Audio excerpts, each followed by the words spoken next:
Hello friends, इस universe की एक नई सीरीज सामने आई है जिसका नाम है a night of the seven kingdoms और यह कहानी गेम ऑफ थ्रोन्स से करीब 90 साल पहले की है। उस दौर की जब ड्रैगन लगभग खत्म हो चुके थे, लेकिन हाउस टारगेरियन का राज अब भी वेस्टरोस पर कायम था। मगर इस बार कहानी किसी बड़े राजा या रानी की नहीं बल्कि एक साधारण इंसान सर डंकन द टॉल की है, जो अपनी हिम्मत और जज्बे से इतना बड़ा नाम बनाता है कि इतिहास उसे कभी नहीं भूलता। किंग्स लैंडिंग के पास बसा फ्ली बॉटम एक ऐसा इलाका है जहां गरीबी, अपराध और अंधेरा हर कोने में फैला हुआ है, और यहीं पर डंकन अपनी साथी राफे के साथ जिंदगी काट रहा है। दोनों बचपन से ही अकेले हैं क्योंकि उनके माँ बाप उन्हें छोड़ चुके थे, इसलिए अब जिंदा रहने के लिए ये छोटे मोटे सामान चुराकर अपना गुजारा करते हैं, जैसे घोड़ों की नाल वगैरह। एक दिन चोरी करते वक्त इन्हें एलिस्टर पकड़ लेता है और इनके सामान की तलाशी लेने लगता है, लेकिन ये दोनों चालाकी दिखाकर वहाँ से भाग निकलते हैं और जाते जाते राफे उसकी शराब भी चुरा लेती है। बाद में ये चोरी का सामान बेचकर कुछ सिक्के कमा लेते हैं और अपने छोटे से ठिकाने पर लौट आते हैं, जहाँ रहना भी किसी सजा से कम नहीं है। राफे चाहती है कि किसी तरह पैसे जोड़कर यहाँ से दूर किसी दूसरे शहर चली जाए, लेकिन किस्मत शायद कुछ और ही लिख चुकी होती है। अगले दिन जब ये दोनों जहाज का टिकट खरीदने जाते हैं तो पैसे पूरे नहीं पड़ते और तभी एलिस्टर अपने साथियों के साथ वहाँ आ धमकता है और बदला लेने के लिए इनके सारे सिक्के छीन लेता है। हालांकि राफे चालाकी से उसका खंजर चुरा लेती है, लेकिन यही उसकी सबसे बड़ी गलती बन जाती है, क्योंकि जैसे ही एलिस्टर को इसका पता चलता है वह उसी खंजर से राफे का गला काट देता है। यह देखकर डंकन का खून खौल उठता है और वह गुस्से में उस पर टूट पड़ता है, लेकिन दुश्मन ज्यादा होने की वजह से वह खुद को संभाल नहीं पाता। तभी अचानक सर आर्लन वहां पहुंच जाते हैं और डंकन को बचाने के लिए अकेले ही उन दोनों से भिड़ जाते हैं। नशे में होने के बावजूद उनकी तलवार इतनी तेज होती है कि पलक झपकते ही एक का सिर धड़ से अलग कर देते हैं और आखिर में एलिस्टर को भी खत्म कर देते हैं। लेकिन जब तक सब खत्म होता है तब तक राफे दम तोड़ चुकी होती है और डंकन के हाथों में उसकी आखिरी सांसें निकल जाती हैं। अगले दिन डंकन उसी जगह बैठा रोता हुआ दिखाई देता है, क्योंकि वह सब कुछ खो चुका है। लेकिन तभी उसकी नजर सर आर्लन पर पड़ती है, जो वहां से जा रहे होते हैं, और डंकन बिना कुछ सोचे उनके पीछे चल पड़ता है। वह दिन रात उनका पीछा करता रहता है और आखिरकार थककर गिर जाता है। तब सर आर्लन उसे देखते हैं और उस पर तरस खाकर उसे अपना शागिर्द बना लेते हैं। समय बीतता है और डंकन एक मजबूत और लंबा चौड़ा जवान बन जाता है, जबकि सर आर्लन बूढ़े हो चुके होते हैं, लेकिन उन्होंने उसे एक काबिल योद्धा बनने की पूरी ट्रेनिंग दे दी होती है। फिर एक दिन पेड़ के नीचे बैठे बैठे सर आर्लन इस दुनिया को अलविदा कह देते हैं, और डंकन के लिए यह किसी बड़े झटके से कम नहीं होता, क्योंकि वह उनके लिए पिता जैसे थे। डंकन अपने गुरु को पूरे सम्मान के साथ दफनाता है और उसी वक्त यह ठान लेता है कि वह भी एक महान योद्धा बनेगा।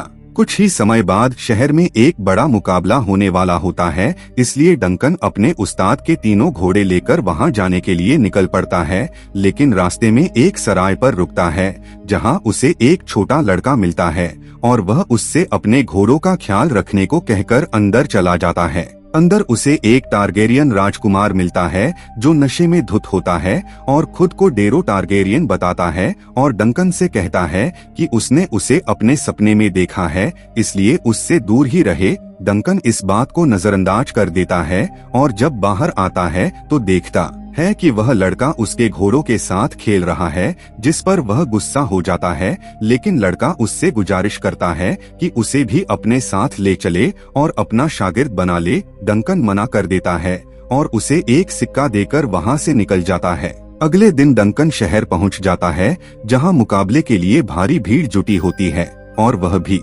उसमें हिस्सा लेना चाहता है, लेकिन आयोजक उससे कहते हैं कि पहले उसे साबित करना होगा कि वह एक असली नाइट है, क्योंकि यहाँ शाही लोग भी हिस्सा लेने वाले हैं और बिना सिफारिश के उसे मौका नहीं मिलेगा। डंकन कई लोगों से मदद मांगता है, लेकिन कोई भी उसके उस्ताद को नहीं जानता, इसलिए कोई उसकी सिफारिश नहीं करता।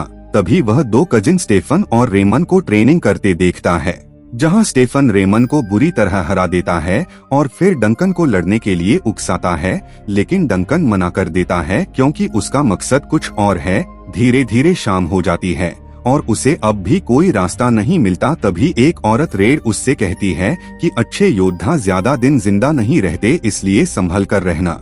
रात में डंकन एक नाटक देखने जाता है जहां एक लड़की ड्रैगन का किरदार निभा रही होती है और उसे देखकर डंकन काफी प्रभावित होता है और फिर बाहर निकलते वक्त उसकी मुलाकात रेमन से होती है, जो उससे प्रभावित होकर उसे एक जश्न में ले जाता है जहां से उसकी जिंदगी एक नए मोड़ पर पहुंचने वाली होती है। अब आगे कहानी में ट्विस्ट और भी खतरनाक होने वाला है, क्योंकि जिस जश्न में डंकन पहुंचा है वो किसी आम आदमी का नहीं बल्कि लायनेल बराथियन का है। और बराथियन नाम सुनते ही समझ आ जाता है कि ये कितना बड़ा घराना है, लेकिन डंकन को इन बातों से कोई मतलब नहीं। वो तो बस कई दिनों की भूख मिटाने में लगा हुआ है और जमकर खाना खा रहा होता है। तभी उसकी यही हरकत लेनल बराथियन की नजरों में आ जाती है और जब वो उससे सवाल करता है तो डंकन बिना झिझक अपनी पूरी कहानी सुना देता है। लेकिन लेनल खुद नशे में डूबा हुआ होता है, इसलिए वो भी अपनी ही कहानी सुनाकर डंकन का दिमाग घुमाने लगता है।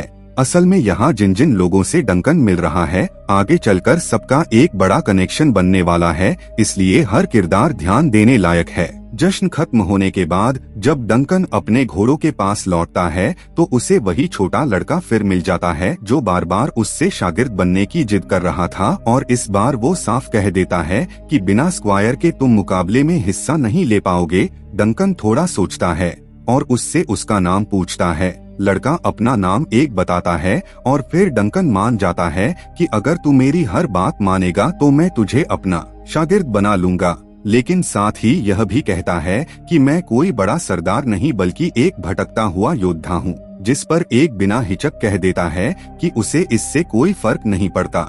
उसी रात जब ये दोनों पेड़ के नीचे आराम कर रहे होते हैं तो आसमान में एक टूटा हुआ तारा दिखाई देता है और एक इसे अच्छा संकेत मानकर कहता है कि तुम जरूर जीतोगे। अगली सुबह माहौल पूरी तरह बदल जाता है, क्योंकि वहाँ हाउस टारगेरियन के राजकुमारों की एंट्री होती है, जिनमें बेलर टारगेरियन और उसका भाई मेकर टारगेरियन भी शामिल हैं।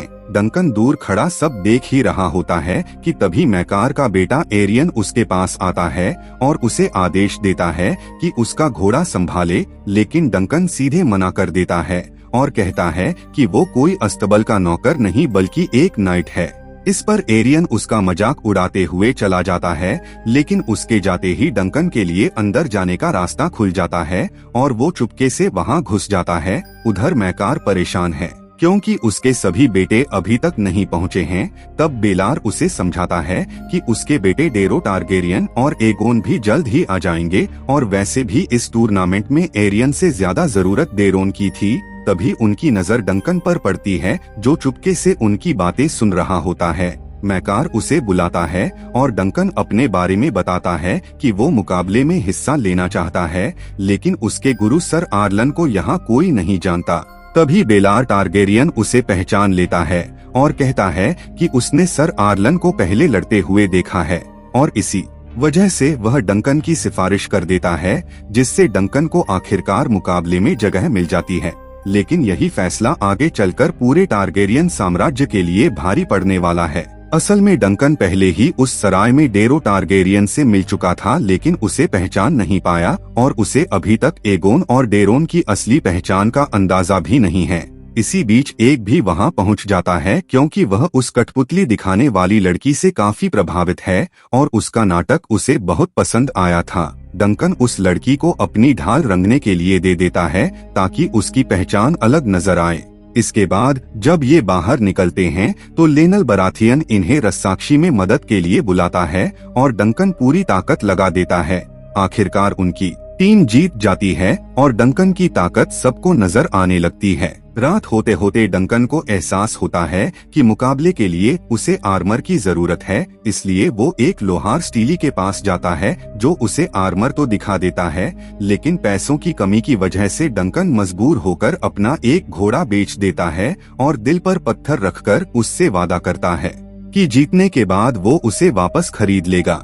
इसके बाद छोटे छोटे मुकाबले शुरू होते हैं, जहां घोड़ों पर सवार होकर भाले से हमला किया जाता है और इन्हें देखकर डंकन समझ जाता है कि असली मुकाबला कितना खतरनाक होने वाला है। वो खुद ही कहता है कि उसके गुरु सर आर्लन भी कभी ये टूर्नामेंट नहीं जीत पाए तो उसकी क्या औकात है।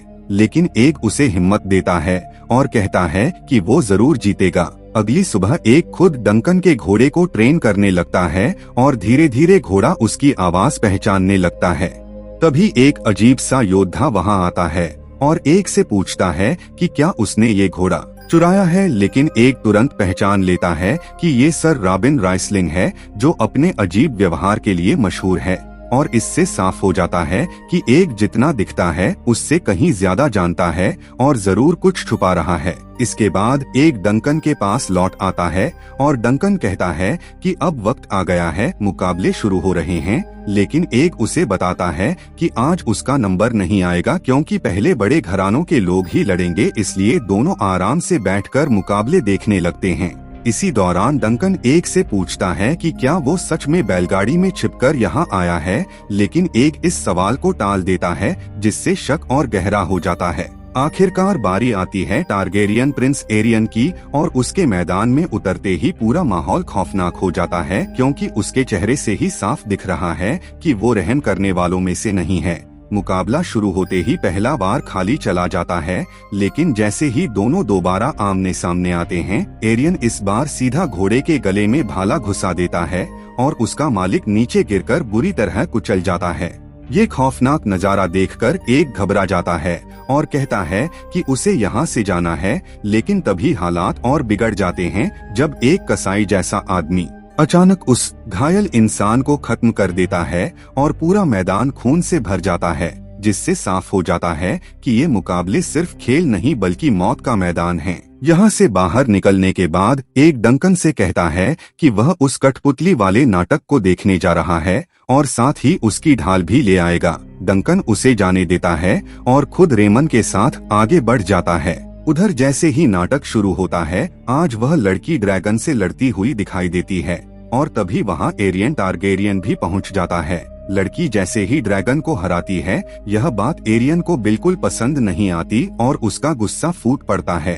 तभी एक भागता हुआ डंकन के पास पहुंचता है और उसे बताता है कि जल्दी चलो, वह लड़की खतरे में है। यह सुनते ही डंकन तुरंत वहां पहुंचता है और देखता है कि एरियन उस बेचारी की उंगलियां तोड़ रहा है। यह नजारा देखते ही डंकन का गुस्सा फट पड़ता है और वह बिना सोचे समझे एरियन पर हमला कर देता है और उसे बुरी तरह पीट देता है। लेकिन ज्यादा देर नहीं होती कि सैनिक वहां आ जाते हैं और डंकन को पकड़ लेते हैं। इसके बाद एरियन उठकर गुस्से में कहता है कि यह लड़की गद्दार है, क्योंकि ड्रैगन कभी हार नहीं सकता और तूने इसके लिए मुझ पर हाथ उठाया और मेरा दांत तोड़ दिया, अब हम तेरे सारे दांत तोड़ेंगे। तभी जैसे ही वे डंकन को सजा देने वाले होते हैं, अचानक एक आगे आकर आदेश देता है कि इसे छोड़ दो, और उसके शब्दों का असर इतना होता है कि सैनिक तुरंत डंकन को छोड़ देते हैं। एरियन हैरान होकर पूछता है कि तुम्हारे बालों का क्या हुआ छोटे भाई, जिस पर एक कहता है कि उसने उन्हें खुद कटवा दिया। इसके बाद भी मामला शांत नहीं होता और डंकन को कैद में डाल दिया जाता है। जेल में जब एक उससे मिलने आता है, तब सच्चाई सामने आती है कि वह कोई आम लड़का नहीं बल्कि एगॉन टारगेरियन है, वही राजकुमार जिसे लोग एक कहकर बुलाते हैं और जो मेकर टारगेरियन का बेटा है। मतलब इतने दिनों से वह एक राजकुमार होते हुए भी एक साधारण लड़के की तरह डंकन के साथ घूम रहा था, क्योंकि वह अपने भाई जैसा निर्दयी नहीं बनना चाहता था बल्कि एक सच्चा इंसान बनना चाहता था। एक डंकन से माफी मांगता है कि उसने अपनी पहचान छिपाई, लेकिन अब उसके अंकल बेलर टारगेरियन उसे बुला रहे हैं। जब डंकन को बेलार के सामने पेश किया जाता है तो वह उसे समझाता है कि उसने शाही खून पर हाथ उठाया है और इसके लिए सख्त सजा मिलती है। यहाँ तक कि पहले भी जिसने ऐसा किया था उसके हाथ काट दिए गए थे और एरियन तो उसका सिर कटवाने पर अड़ा हुआ है। लेकिन डंकन कहता है कि एक योद्धा का धर्म है कमजोरों की रक्षा करना, और उसने वही किया। बेलार उसकी बात समझता है, लेकिन कानून के हिसाब से सजा तो मिलनी ही है। फिर वह एक रास्ता बताता है और उसी के अनुसार डंकन मेकर टारगेरियन के सामने जाकर कहता है कि वह ट्रायल बाय कॉम्बैट चाहता है, क्योंकि यह उसका अधिकार है। लेकिन चालाक एरियन इसे और खतरनाक बना देता है और कहता है कि यह लड़ाई 7 योद्धाओं के बीच होगी, यानी दोनों पक्षों से 7-7 योद्धा लड़ेंगे और भगवान जिसे निर्दोष मानेंगे वही जीतेगा। अब डंकन के सामने सबसे बड़ी समस्या यह होती है कि उसे अपने लिए 6 और योद्धा ढूंढने होंगे, वरना उसे दोषी मान लिया जाएगा। डंकन पूरी तरह परेशान हो जाता है क्योंकि एरियन को तो आसानी से योद्धा मिल जाएंगे, लेकिन उसके लिए कौन लड़ेगा। तभी रेमन उसके पास आता है और उसे अपने कजिन स्टेफन के पास ले जाता है, जो कहता है कि एरियन ने उस लड़की के साथ गलत किया और एक सच्चा योद्धा हमेशा कमजोरों की रक्षा करता है, इसलिए वह डंकन की तरफ से लड़ेगा और उसे भरोसा दिलाता है कि बाकी योद्धा भी मिल जाएंगे क्योंकि यह मौका इतिहास में नाम दर्ज कराने का है। इसके बाद एग अपने भाई डेरो टारगेरियन के साथ आता है और कहता है कि वे 3 योद्धा और लाए हैं। हालांकि उसके पिता और एरियन उसके खिलाफ लड़ेंगे। डेरोन चुपके से डंकन से कहता है कि वह उसे ज्यादा नुकसान नहीं पहुंचाएगा, बस उसे हल्का सा गिरा देना। साथ ही एक बताता है कि उसका भाई एरियन कितना क्रूर है और वह उससे नफरत करता है। फिर डेरोन डंकन को बताता है कि उसने एक सपना देखा था जिसमें एक ड्रैगन उसके ऊपर गिरता है और मर जाता है, लेकिन डंकन जिंदा बच जाता है और टारगेरियन के सपने अक्सर सच होते हैं। अब तक डंकन के पास 4 योद्धा हो चुके हैं, लेकिन उसे अभी 2 और चाहिए और यह लड़ाई बेहद खतरनाक होने वाली है क्योंकि इसमें हर तरह के हथियार इस्तेमाल होंगे। तभी स्टीली आकर उसकी ढाल लौटाता है जिसे वह लड़की देकर गई थी और उसने उसे और मजबूत बना दिया है। अगली सुबह मुकाबले का दिन आ जाता है और डंकन देखता है कि लायनेल बैराथियन भी उसकी तरफ से लड़ने आ गया है। वहीं दूसरी ओर एरियन अपने पिता मैकार के साथ खड़ा है, लेकिन तभी एक बड़ा झटका लगता है जब पता चलता है कि स्टेफन असल में एरियन की तरफ से लड़ने वाला है, यानी उसने धोखा दिया है और अब डंकन के पास फिर से 2 योद्धाओं की कमी हो जाती है। तभी रेमन आगे आता है और कहता है कि उसे शपथ दिलाकर योद्धा बना दिया जाए ताकि वह उसकी तरफ से लड़ सके। इस पर लेनल बराथियन उसे खुद नाइट की शपथ दिलाता है और डंकन से कहता है कि अब एक और योद्धा ढूंढो वरना हार पक्की है। तभी एरियन उसे ताना मारता है कि अगर उसने जल्दी ही 7वां योद्धा नहीं ढूंढा तो उसे दोषी मान लिया जाएगा। यह सुनकर डंकन वहां मौजूद सभी योद्धाओं के सामने खड़ा होकर कहता है कि एक सच्चा योद्धा हमेशा बेगुनाहों की रक्षा करता है और उसने वही किया है।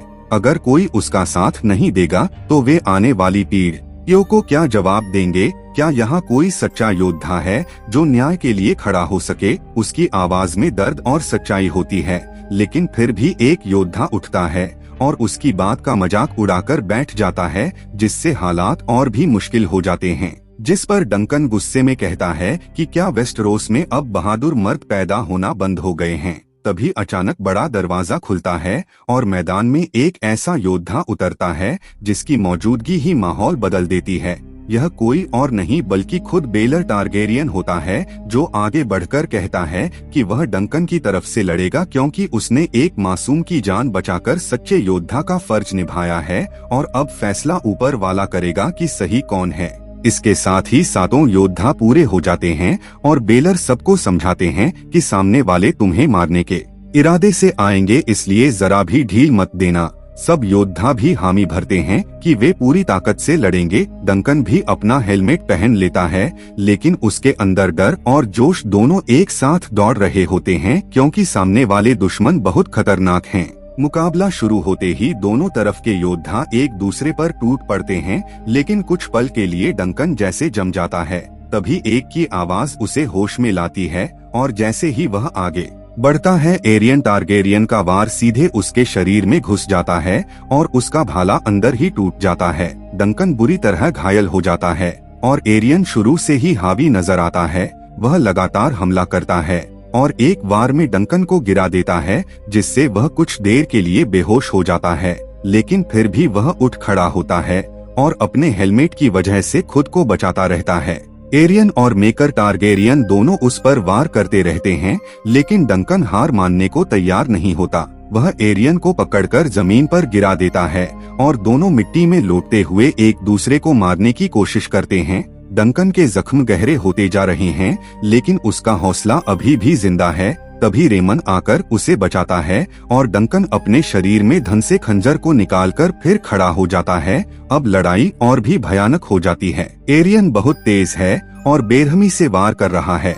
अगर डंकन के पास आर्मर नहीं होता तो वह कब का मर चुका होता, लेकिन इसके बावजूद एरियन उसके आर्मर के गैप में वार करके उसे लगातार घायल करता रहता है।